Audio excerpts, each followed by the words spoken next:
Chapter 1 धोखा। आर्यन दीवान। नाम सुन के ऐसा लगता है ना कि ना जाने कितने ही बड़े अमीर बाप की औलाद का नाम होगा। लेकिन हम जिसके बारे में बात करने वाले हैं वो दिल्ली शहर की एक छोटी सी दुकान में काम करता था। लोग कहते हैं दिल्ली दिलवालों की है, दिलजलों की है, और इन्हीं में एक हमारा हीरो आर्यन दीवान भी है। आर्यन दिखने में स्मार्ट और आकर्षक था, यहाँ तक कि अगर उसकी जेब ढीली नहीं होती तो वो अपने कॉलेज का सबसे पॉपुलर लड़का होता।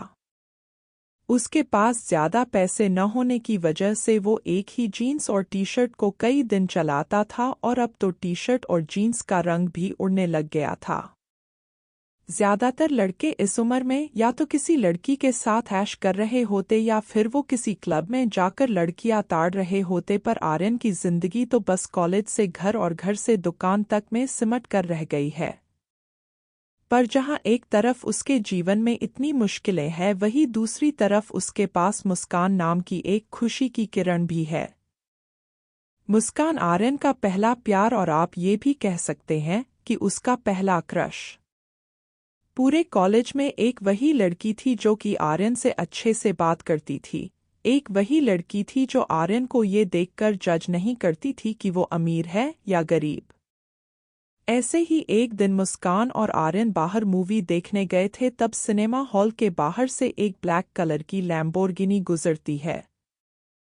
तब वो अपने मन ही मन कहता है, एक दिन अपना टाइम भी आएगा जब मैं इससे भी महंगी कार लूंगा और ऐसे ही मुस्कान को अपनी कार में बिठाकर शो ऑफ करूंगा। फिर मैं अपनी कार में मुस्कान को पूरी दिल्ली घुमाऊंगा और उस दिन हम दोनों को देखकर पूरी दिल्ली जल जाएगी।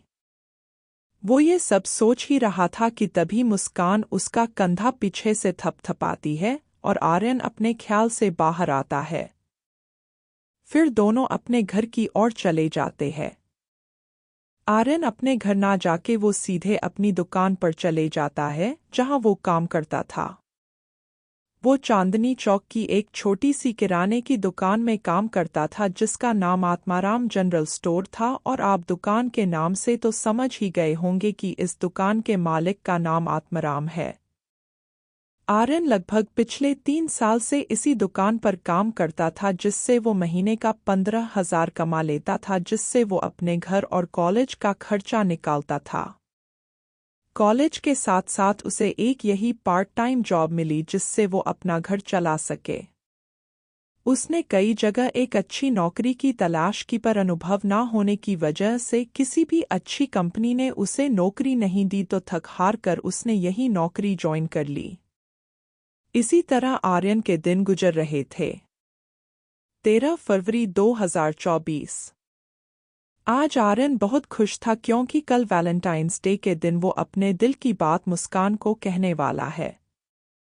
ये बात सोचकर उसके चेहरे पर एक लाली आ जाती है, और आर्यन को यूं टमाटर की तरह लाल होते देख उसके साथ काम करने वाला छोटू आर्यन के कंधे पर हाथ रख पूछता है, और भैया किसके ख्यालों में खोए हो जो कि आपका चेहरा टमाटर से भी ज्यादा लाल हो रहा है।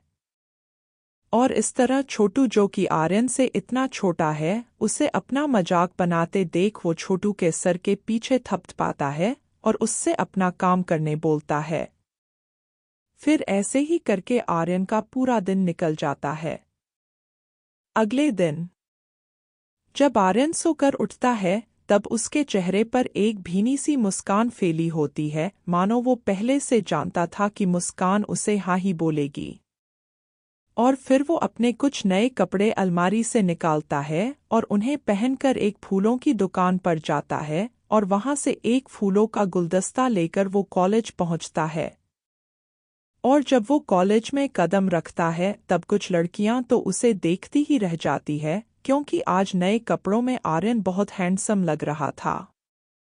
जैसे ही वो कॉलेज के अंदर आने लगता है कि तभी उसे बहुत से कपल दिखते हैं, और कुछ लड़के अपनी मनपसंद लड़की को प्रपोज करते भी दिखते हैं, पर जिसे वो देखना चाहता था वो उसे कहीं नहीं दिखती। फिर वो उसके इंतजार में वही कॉलेज कैंपस में एक जगह बैठ जाता है।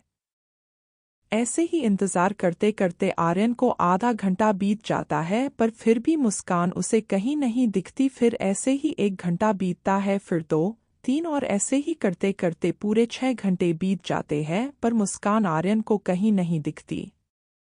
फिर आर्यन थक हार कर वापस अपनी दुकान में काम करने चला जाता है। और वही दुकान में आर्यन का मुंह लटका देख छोटू भी समझ जाता है कि कुछ हुआ है, और वो कई बार आर्यन से पूछने की कोशिश करता है क्या हुआ, पर वो कुछ जवाब नहीं देता। ऐसे ही वो अपने लटके हुए चेहरे के साथ पूरे दिन काम करता है और फिर घर चले जाता है। अगला दिन आर्यन सुबह 5 बजे ही जाग जाता है, क्योंकि उसे पूरी रात नींद ही नहीं आई थी, ये सोच सोच कर कि मुस्कान आखिर कल कॉलेज क्यों नहीं आई। फिर वो तैयार होकर कॉलेज चला जाता है। अभी वो कॉलेज पहुंचा ही था कि एक मर्सिडीज बेंज जो कि कम से कम भी 50 से 60 लाख की होगी, वो उसके सामने आकर रुकती है। तभी उस गाड़ी में से राज मुस्कान के साथ उतरता है और आर्यन के कुछ समझने से पहले ही वो मुस्कान की कमर में अपना हाथ डालकर उसको अपने पास करता है, और फिर वो उसके होंठों पर अपने होंठ रख देता है, और यही नहीं बल्कि मुस्कान भी उसमें राज का साथ देने लगती है। ये देखकर आर्यन की आंखें फटी की फटी रह गई थीं। उस वक्त उसे ऐसा लग रहा था कि उसके ऊपर आसमान से आकर एक जोरदार बिजली गिर गई है। मुस्कान, मुस्कान, तो तुम ये क्या कर रही हो? आर्यन को अपनी आंखों पर विश्वास ही नहीं हो रहा था। उसने 2 बार अपनी पलकें झपकाकर देखा, लेकिन दोनों बार उसे अपने सामने मुस्कान राहुल को किस करते ही दिखी।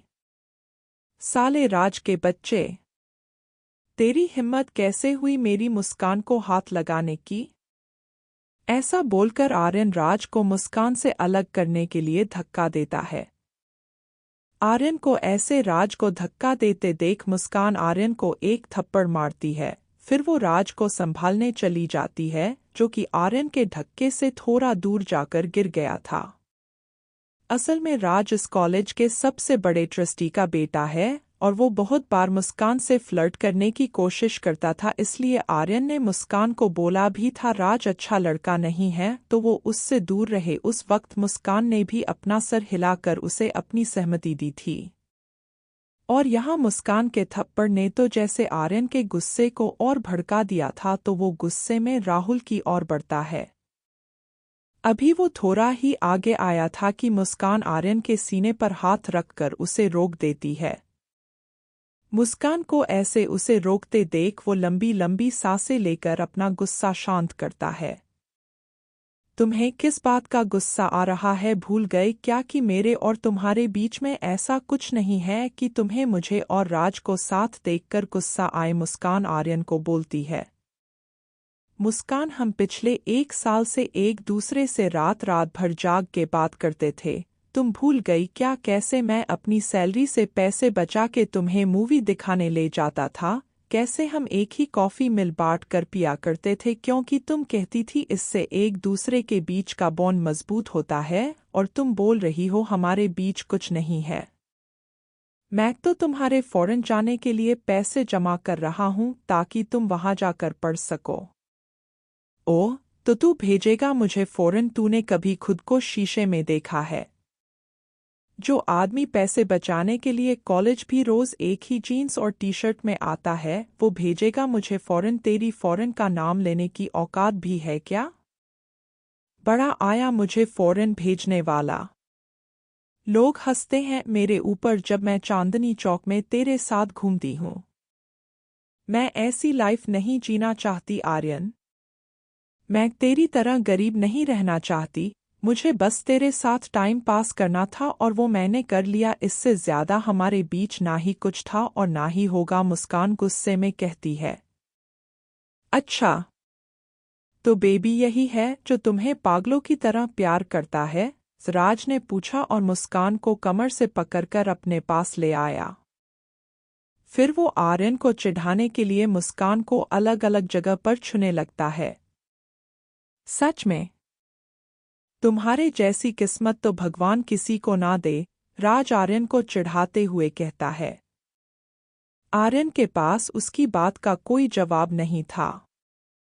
उसने गुस्से से मुस्कान को देखा और अपनी हाथों की मुट्ठी भींच ली, फिर वो कॉलेज से निकल गया।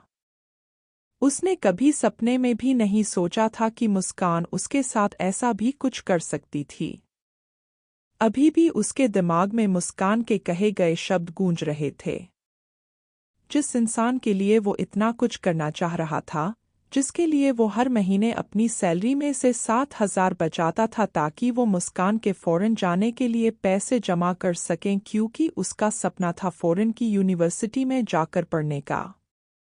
कई बार तो इसकी वजह से वो खुद भी बस दिन में 2 टाइम का ही खाना खा पाता था, पर फिर भी वो मुस्कान के लिए पैसे जमा करना नहीं भूलता था। और आज उसी ने किसी और के लिए उसे अपनी जिंदगी से निकाल कर फेंक दिया। जैसे जैसे वो अपने कदम कॉलेज से बाहर की तरफ बढ़ा रहा था, वैसे वैसे उसकी आंखों से आंसू भी मोतियों की तरह गिरने लगते हैं। आर्यन को जिंदगी में पहली बार प्यार हुआ था, पर उसके पास पैसे ना होने की वजह से वो भी उससे छिन गया। तब वो भगवान को दोष देने लगता है, आखिर भगवान आपने मुझे अमीर क्यों नहीं बनाया? अगर मैं अमीर होता तो क्या कोई मेरे साथ ऐसा करने की सोच भी पाता? वो अभी भगवान को दोष दे ही रहा था कि तभी उसके सामने एक लग्जरी कारों का काफिला आता है, जिसमें एक से बढ़कर एक महंगी गाड़ियां शामिल थी। उस काफिले में सबसे सस्ती कार भी कम से कम 1 से 2 करोड़ की तो होगी ही। तभी उनमें से एक गाड़ी, जो कि उस काफिले में सबसे महंगी गाड़ी थी, उसमें से एक आदमी काले कोट और पैंट पहने निकलकर आर्यन को बोलता है, सर आपको आपके दादाजी ने बुलाया है। तो आखिर कौन है ये लोग?